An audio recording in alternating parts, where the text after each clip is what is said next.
I don't know, what are some of the perks? Maybe I've always kind of looked at marriage as being somewhat of a tax break, and among other things, among other great things. But what are some of the perks and some of the pitfalls, I guess, of like moving forward that my partner and I need to sit down and talk about? Welcome to the Teacher Money Show, the podcast dedicated to helping educators like yourself navigate your unique financial challenges and unlock your financial superpowers. I'm your host, Sean Morgan, a full-time teacher and entrepreneur, and I'm here to help teachers navigate everything related to your money. Whether you have questions about budgeting on a teacher's salary, managing student loans, increasing your income, or making the most of your benefits, I'm here to make money less confusing, more empowering, and a tool you can use to focus on what matters most. So whether you're a seasoned teacher looking for fresh insights or a new educator navigating your first paycheck, this podcast is your go-to resource for all things money related. So if you're ready to have a richer wallet, classroom, and life, let's dive in. The contents of this podcast are informational in nature and are not legal or tax advice, and neither I nor my guests are engaged in the provision of legal, tax, or any other advice. You should not act upon this information without first seeking appropriate advice from an accountant, financial planner, lawyer, or other professional. All right. Hi, Barb. Welcome to the podcast. I'm so excited to have you. How about you just tell us a little about yourself, where you're teaching, and so forth? Thanks for having me, Sean. My name's Barb Besal. I'm from Virginia Beach. Until last year, I was teaching chemistry in a high school setting. I did that for 16 years. And this past year, I just finished my first year as an instructional technology specialist. So sort of a technological coach for teachers when they want to plan using technology or want to have help co-teaching a lesson, or they simply need to know what button to press on Canvas to make the thing work. I'm usually one of the people that they call. I'm split between two schools this year, so it's a little bit different. And I'm also an 11-month employee, so I saw a little bit of a change in my pay scale as from moving from teacher to ITS. So that's been a nice change, but the trade-off is a little bit of time. So yeah, that's my background.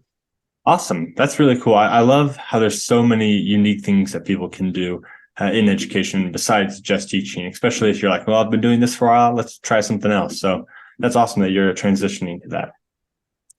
So what I want to start us off on is just your money story, right? Really briefly. Okay, I don't want to drag on for 30 minutes, but like looking at the numbers that you gave me, you're actually doing financially quite well. So this coaching session is not going to be about like, I'm in tons of debt and I need to get out of it, or I'm struggling to make ends meet or anything like that, which I'm sure we'll talk about at some other time in the podcast. But you're doing financially well. So how'd you get here? Well, so let's start with until 3 weeks ago, I was single. I recently engaged, so that's going to be a part of my story later on. But I have been living a single life, no kids for a long time. I'm a homeowner.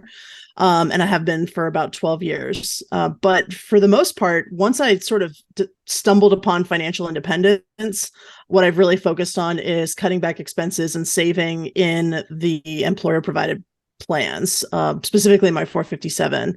So that really felt like a game changer to me. And I think I found that in 2019, maybe it was 2019, when I really started to change my financial habits. Before then, I mean, if I could go back, the time I was like living at my mom's house while I was a young teacher, Amazon boxes would be showing up twice a week. And I probably blew way too much money, on goofy t-shirts or whatever. It's just sort of things would fill up my room. Becoming a homeowner and having the mortgage eat up quite a bit of my income, changed that behavior some.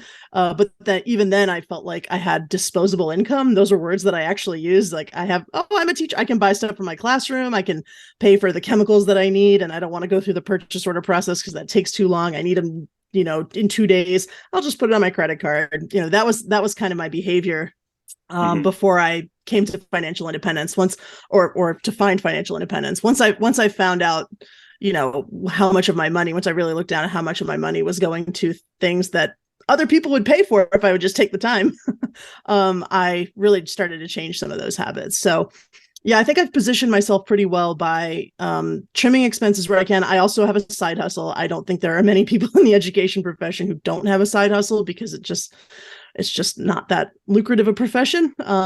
So and I have increased probably the amount of I referee volleyball, so I've probably increased I don't know, at least twofold the amount of volleyball reffing that I've done over the past 5 years. Like I've seen those fees the that I've taken in increase.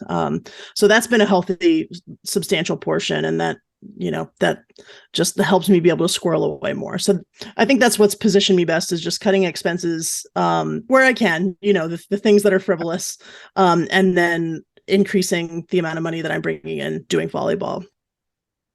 Awesome. Thus, how did you stumble on financial independence?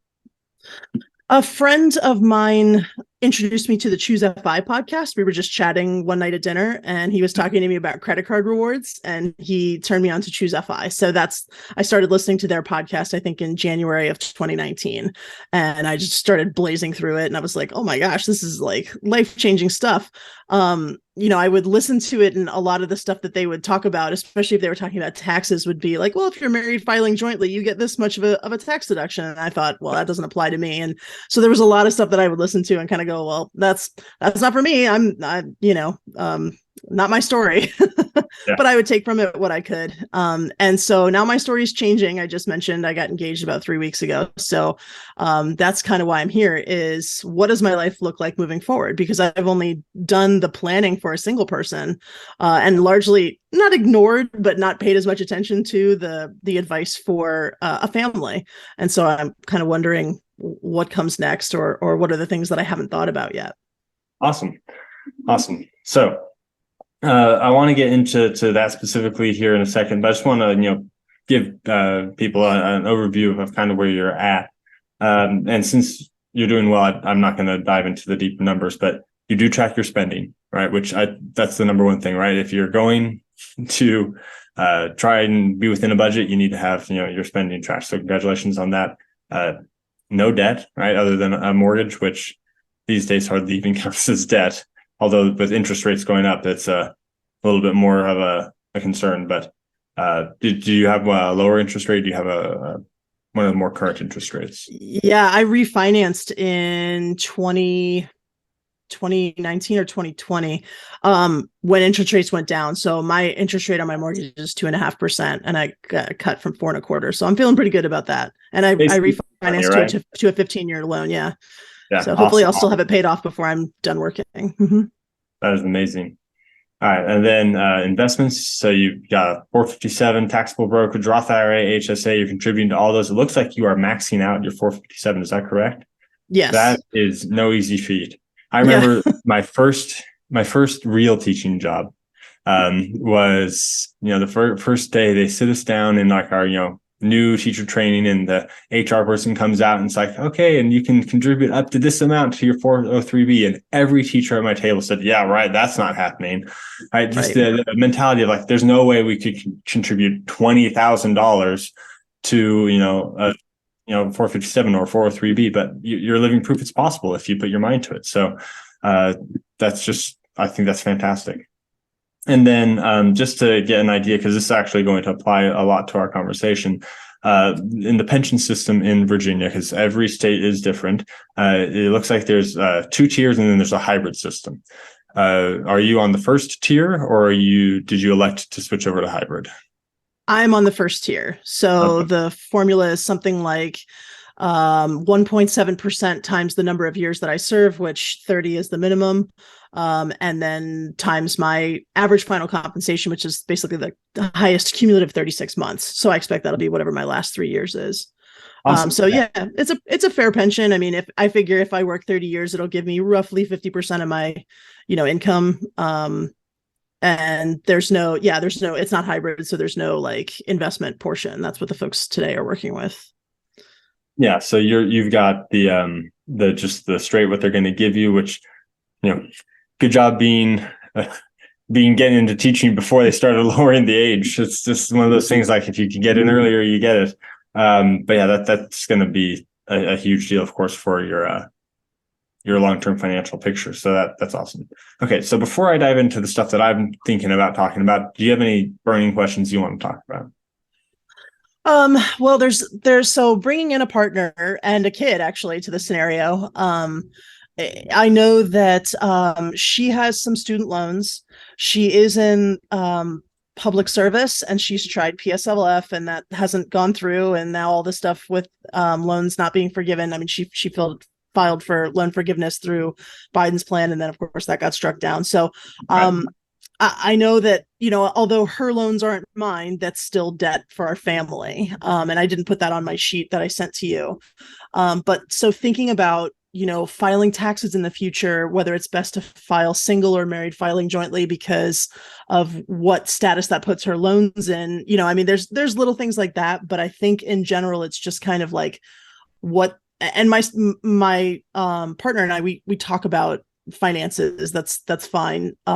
But just kind of what are some of the perks? Maybe I've always kind of looked at marriage as being somewhat of a tax break, and among other great things. But what are some of the perks and some of the pitfalls, I guess, of like moving forward that my partner and I need to sit down and talk about? Right. So that's a great question. So I guess starting with the tax implications of getting married, right? The government likes married filing jointly. It's their favorite tax declaration, I guess is what it's called. They tend to give higher income limits on those things for tax brackets and so forth. So automatically you're going to be able to have more income because you're sharing it with somebody else, right? At the same tax rate, basically, which is huge because you get to keep more of your money in general. And then, children are a tax break as well, which is my favorite thing. I always wanted to get like a little onesie for my babies that said tax break, but I never did. So, having that is fantastic. However, the only situation that I've ever heard of married filing separately being a good idea was in a student loan situation. So of course, I don't know the full situation there. And because I am not a student loan financial advisor. There's like a very specific thing, and I have a friend who does it, so I can send you a link to get a free consultation with him, and then you can of course do more stuff with him if you like. But he can talk to you specifically about that and the implications of you coming together on your taxes for the public service loan forgiveness and the interest rates you can get. And I'm assuming it's a income driven repayment plan. I honestly don't know. I don't know which payment plan she's on. Mm-mm.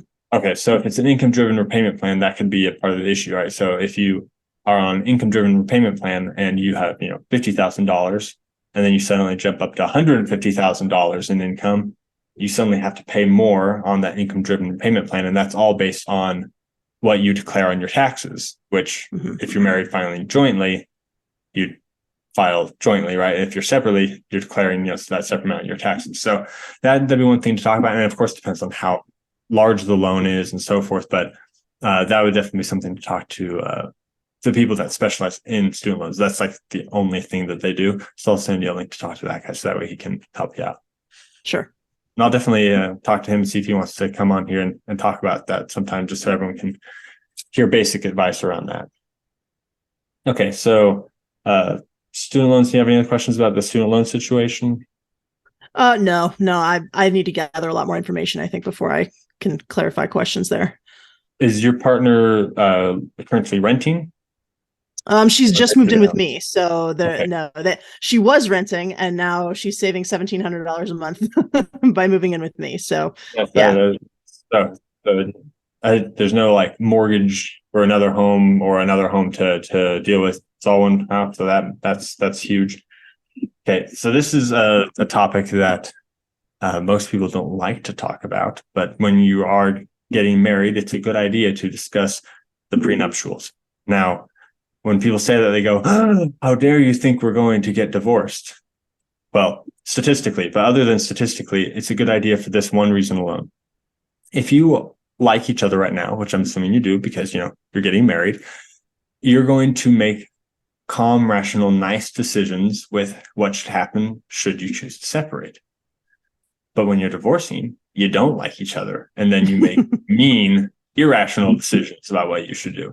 So it's just the easiest way to get, a nice, calm, happy, quick and done situation. So I just recommend looking into that. They're very relatively inexpensive. I mean, like, it's a lawyer that you have to deal with, so it's not going to be cheap, but it's relatively inexpensive to get one of those drawn up with basically just however you'd like to discuss it. You just discuss it and say, hey, we want this in here. So I'd recommend that if you haven't considered it already. Have you thought about anything like that yet? No, we haven't gone down that road yet, but that's a really good idea, and it's a good way to describe it or to sell it, I guess. The best way to frame it is just yeah. like it's keep everything happy and nice. Yeah. And that's what we want. I think through my work, I can sign up for legal resources like during open enrollment and do basically $200, maybe $250 in a year to secure a lawyer to do things like that. So I got a will drawn up last year, which I'm going to have to redo now. So I'll probably this October I'll sign up for those legal resources again, and work on some of those two things, a will and some prenuptials. So yeah, that's a good idea. That is an awesome perk. I have not heard of a perk like that before. Every school has different perks. That's a really cool one. Mm-hmm. Yeah, it was really helpful. It's nice to not have to worry about, it just comes out of my paycheck and I don't have to worry about stroking a check to a lawyer for, however many hours they decide to bill me for. Yeah. That's awesome. So how about income and expenses? Have you guys talked about whether or not you're going to combine all that or keep it separate, or what are you thinking there? We are planning on keeping separate accounts. And basically at the beginning of the month, she'll probably just, she'll send me money for her half of mortgage, utilities, things like that. When it comes to shared expenses, be it, going out to eat or, paying for something the kid wants to do or whatever, it's, we're both pretty even about, saying, hey, I'll take care of this one, but we haven't really set up a specific formula or, a schedule or anything like that for those kind of joint expenses. But we are planning on keeping separate accounts. I've already kind of done a basic spreadsheet of my, simple finance expenses. And so she's planning on just kind of sending me a check at the beginning of each month and letting me handle the bills. Okay. Yeah, no, that makes a lot of sense. I mean, it's really whatever works for different people. There's pros and cons to every option. Something that you said, like, you have these joint expenses and you have these separate expenses and all that. Have you considered having your separate accounts, but then having a joint account that you both contribute a certain amount to each month? So that way you can be like, okay, this is the account that, we have our joint credit card and our joint account that we can, we're just going to use the joint account to pay the joint credit card that we use to pay for joint expenses or something like that. That way, instead of having everything flow through you, it's like a central location for both of you. We have talked about that, and we may actually land on that. It was something that I brought up, not putting everything in a joint account, but like you said, having maintaining a joint account aside from our separate accounts. And I do like that idea. And I like the idea of being able to have, let's say, a joint credit card or something like that with multiple authorized users, especially if we're going to try and work on like credit card travel rewards and things like that. That's nice to have two authorized spenders. So I do like that idea, and we'll revisit that together. Yeah, awesome. So you got your expenses figured out, you got them separated nicely, or you're split, combined income. Those are, of course, important things to figure out when you're combining. Now, you did ask a question about insurance. Did you have a specific question about insurance, or you just want to talk about what to consider when you're getting married? So I know that, well, let me say what I think I know, and you can correct me if I'm wrong. Because we're both employed separately by different employers. I think, are we required to be on our own employer's insurance, or is one of us allowed to say, I'll forego my insurance? Her insurance is better than mine. It just covers more stuff.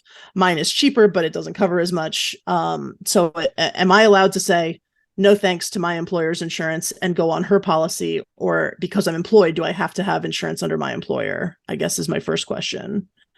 That is a great question, and I have to say it's an HR question because that's Okay. not like a across the board law type of a thing. It's a Okay. policy of a district. As far as I'm aware, a lot of districts like to have the employee on their plan because it gives them, the purchasing power, right? Because with the insurance company, the more people you have on the plan, the better rates they get because you can like spread out the risk over more people. That's how they work. I'm currently on a plan that's got like 12 people on it, so my rate is terrible. Yeah. And that's just how it goes. But sometimes that they will let you out of it. It just depends on the district. So it depends on how often you go to the you know get medical services as well, right? If you're not going to use it very often, and it's going to save you money in the long run to just stay on the individual while she stays on her just employee and child insurance.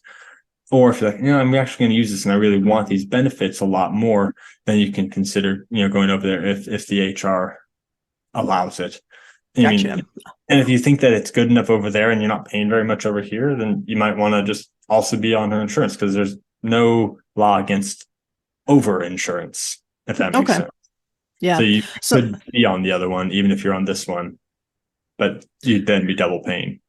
right. Somebody had told me that it was a part of the Affordable Care Act. I think that if you were employed, you had to be on your employer's insurance, but that didn't sound right to me. So, all right, I can look it up The through HR. Affordable Care Act has been changed and twisted and gutted and ignored Yeah. pretty much across the board. So it's really it's anyone's guess without Yeah. talking to their HR department. And Yeah. it's unfortunate that some HR departments, if you talk to them, you're going to get 3 different answers if you ask 2 different people. So you just need to do the best you can. And I don't know, you might have a great HR department and they can tell Mhm. you really quick. So I would talk to them about that. So the other side of the insurance question is life insurance, which is something that I've never needed before because I've never had dependents.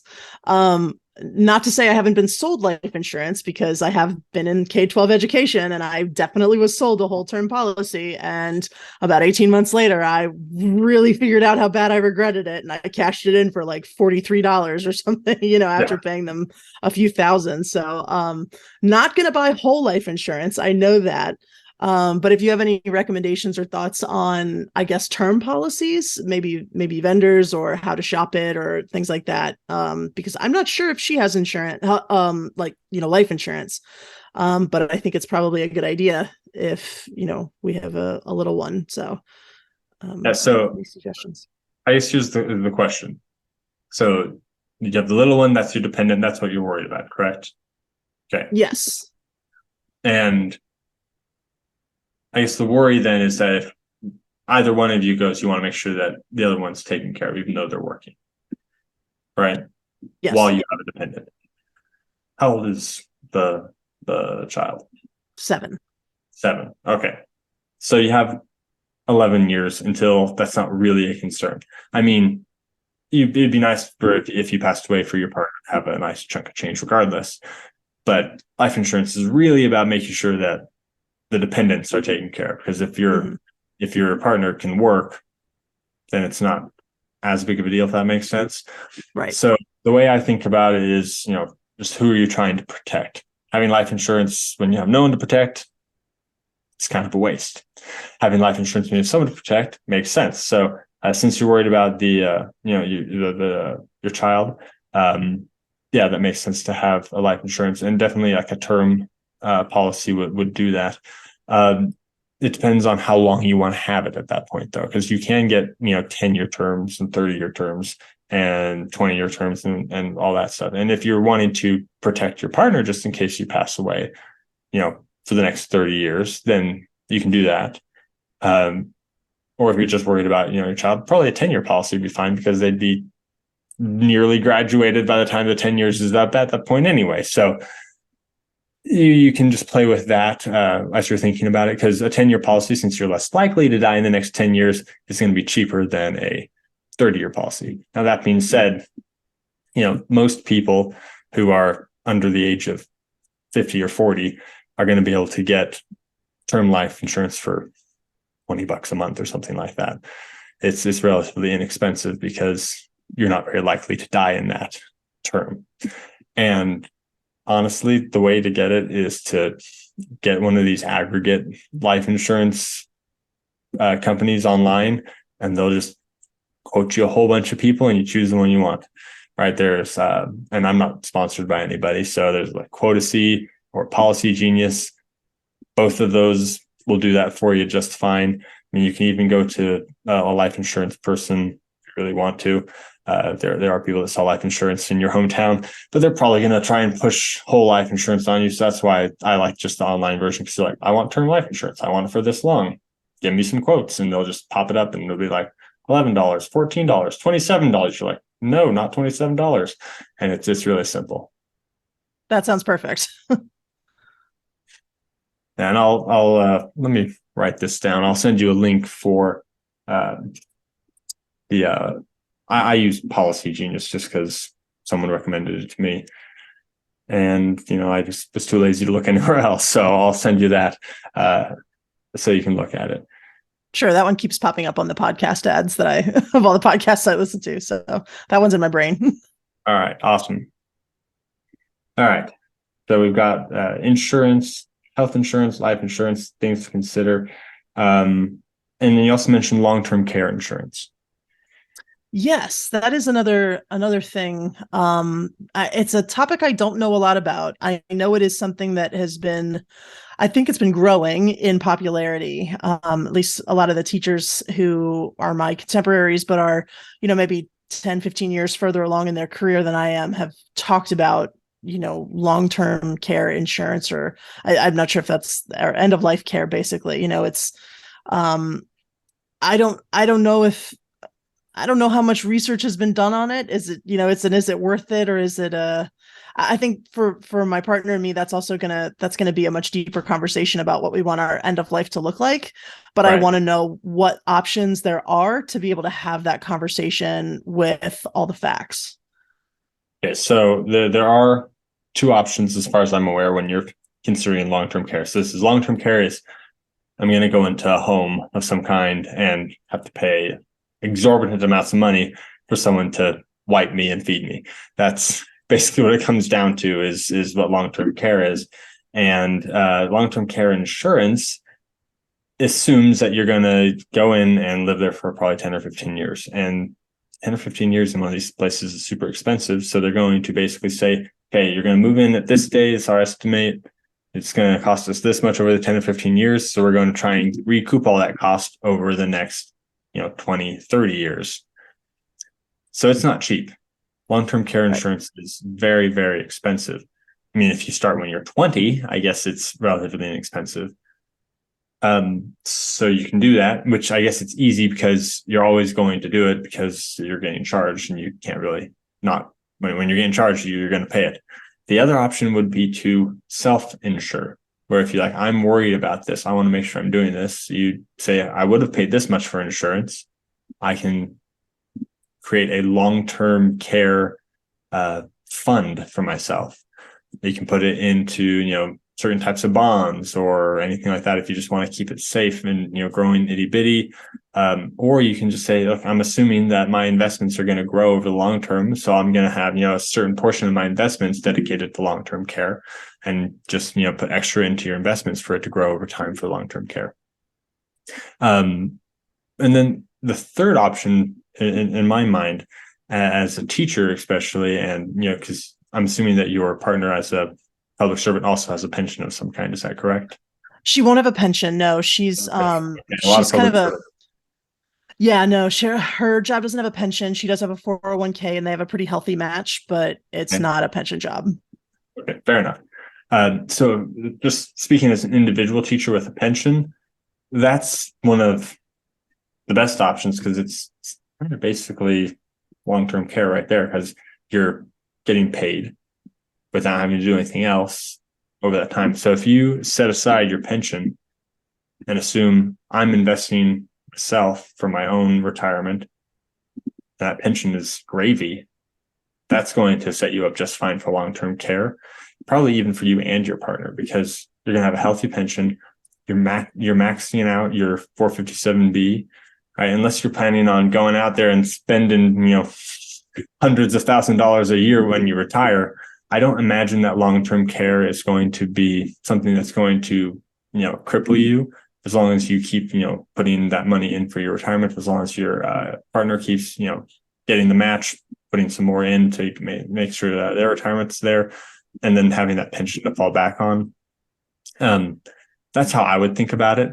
So I guess those are your, three options. One is just straight up insurance. Two is I want to make sure I have something set aside directly for this because I'm worried about it. And then the third one is, I'm investing for the future. I have this pension to fall back on. We'll probably be okay because when we get there, our money will have grown so much that it won't be an issue. So you just have to, weigh those options. Am I worried enough that I want the safety of insurance? Because insurance is just like a nice little safety blanket to put on you. Or am I, risky enough that I'm willing to invest it and just, hope that I can cover it?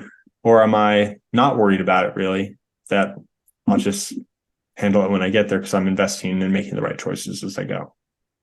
The third option definitely sounds the most appealing to me. I like the flexibility and not having a payment to pay every month, which is exactly what long-term care insurance would be. So it's my hope, right? It's my hope that I'm doing all the things that I need to do today to secure, a comfortable existence at the end for my partner and me. So for now, I guess I'll just stay the course, and until they, raise the federal limits on my 457 or increase the amount I can put into my HSA or whatever, I'll just, keep doing that. And, just as two side notes, one, the best insurance against long-term care is to live a healthy lifestyle, right? Because usually if you end up in long-term care, it's because of, bad habits that people have led to the degeneration of their body. People that are in long-term care for a short time generally are at the end of their life, as opposed to people that are in long-term care for a longer time have had their body degenerate slowly, and then they're being like limped along for a while. Or you have some disease that puts you in long-term care, such as acute dementia or something like that. So, I mean, if you're worried about it, because like, for example, in my family, we have Alzheimer's in my family.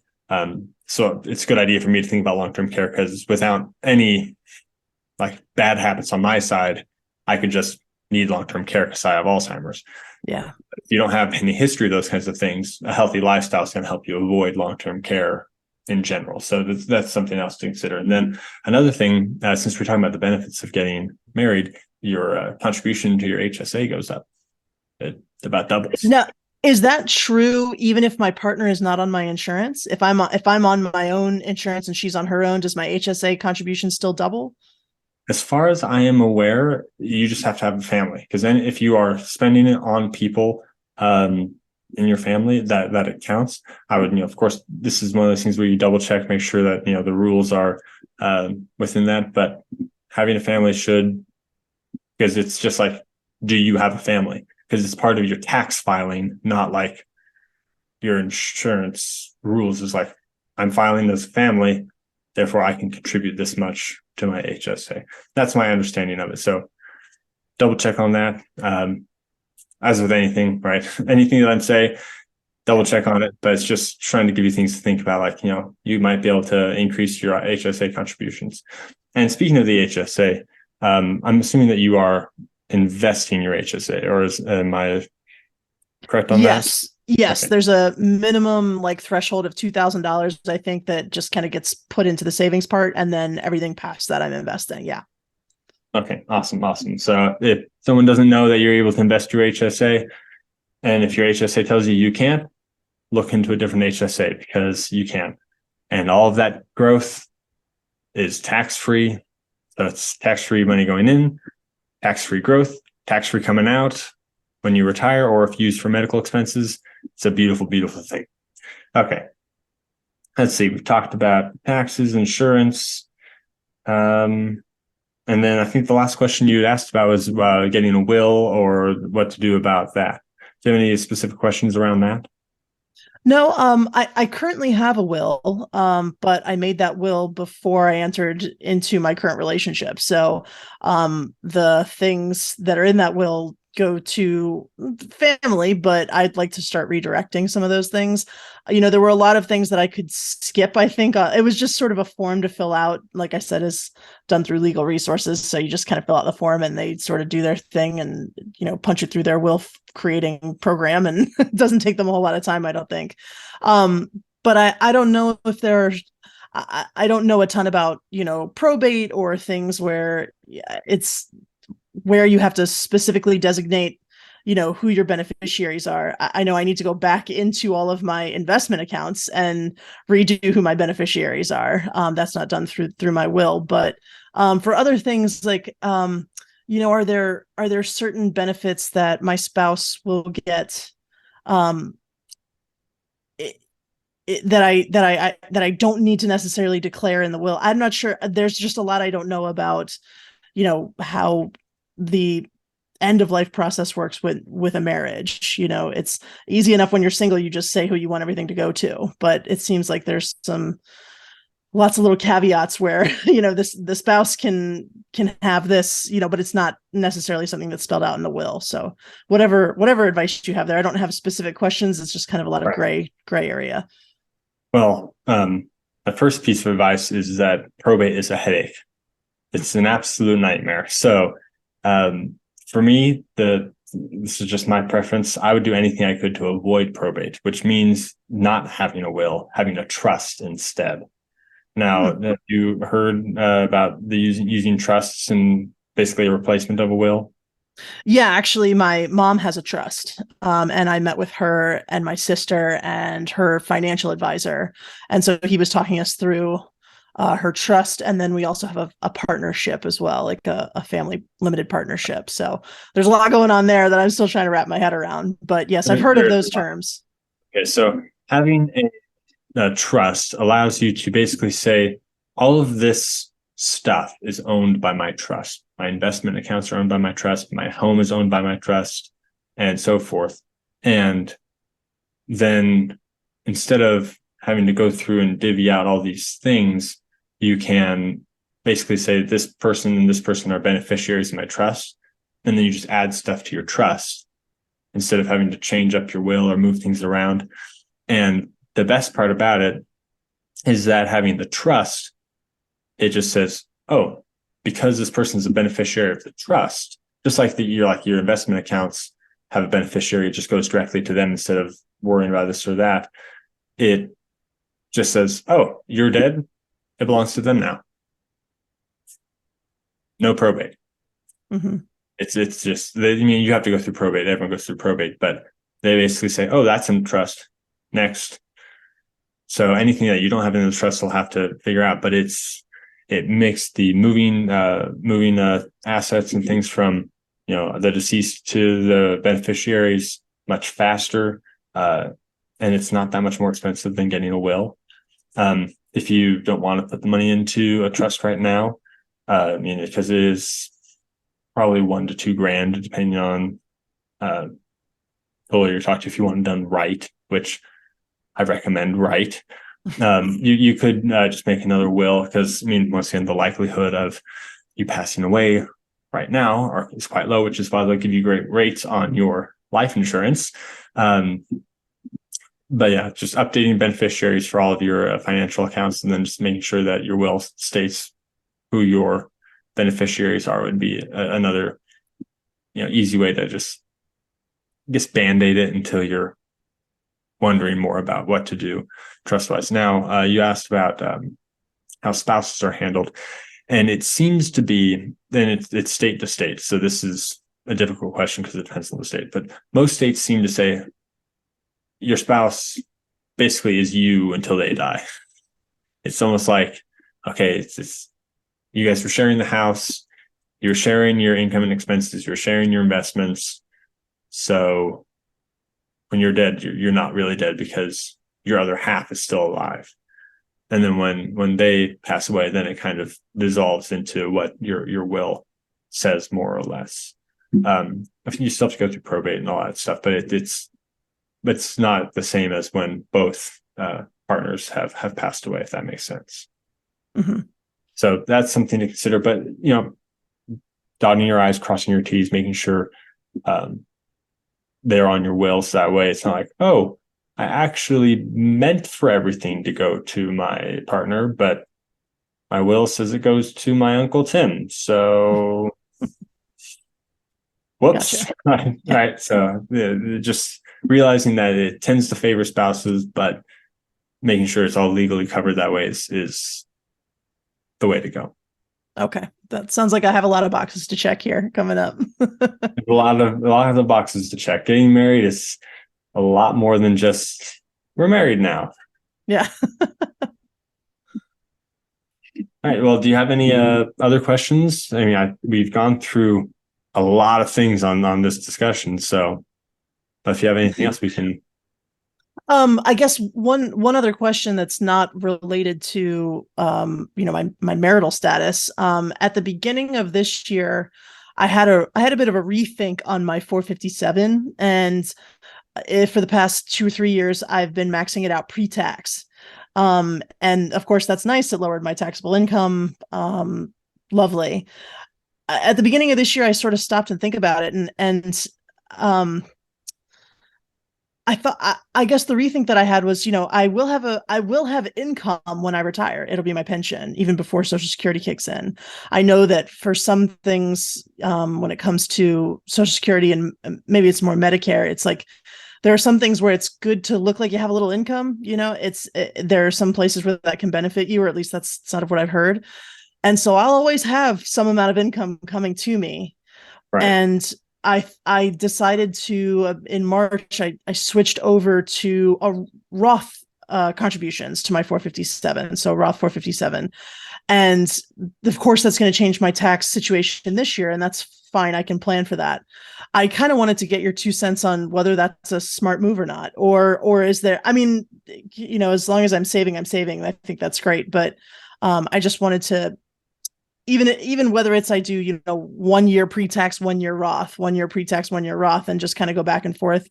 I like the idea of flexibility in retirement, and I didn't want to have to take all of my money and pay taxes on it, since I was already going to have some income. So do you have any specific thoughts on that, about what kind of contributions would be best in your working years, since I plan to have a pension in retirement? All right, that's a fantastic question. So the 457 has one amazing benefit over a 403b or a 401k, and that is when you separate service from your employer, you can pull out those funds without a penalty, which as a teachers tend to retire before the 65 or 60, whatever the random retirement and a half number is. I can't remember off the top of my head, right? So there's usually a gap there. And there's a bit of pension, but like if you have money in retirement savings as well, you can't necessarily access that. So you have to maybe work a second job to bridge the gap. But the 457 kind of handles that problem because you're able to start drawing on that money right away. The 457 Roth version is slightly different. So that's something to consider. While if you contribute to the 457 regular traditional, any of that money that you have, you can start drawing from. For a Roth, you can only withdraw your contributions without having it be penalized, because it's acting just like a Roth IRA would, where you can withdraw contributions, but not the gains without having the penalty or the tax implication of. Does that make sense? Yes. And I didn't know that.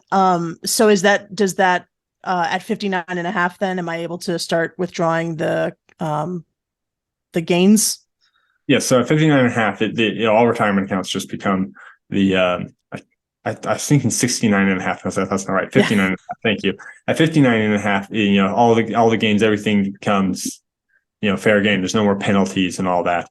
But for the 457, it's just the traditional is the one that anything is fair game after you leave that employer, right? And it's only the stuff you've contributed at that employer, and it gets all messy from there if you change jobs a lot. But anything that you've contributed to, whatever school you're at right now, and the gains when you leave of the traditional, as soon as you leave, you can start drawing that money if you'd like.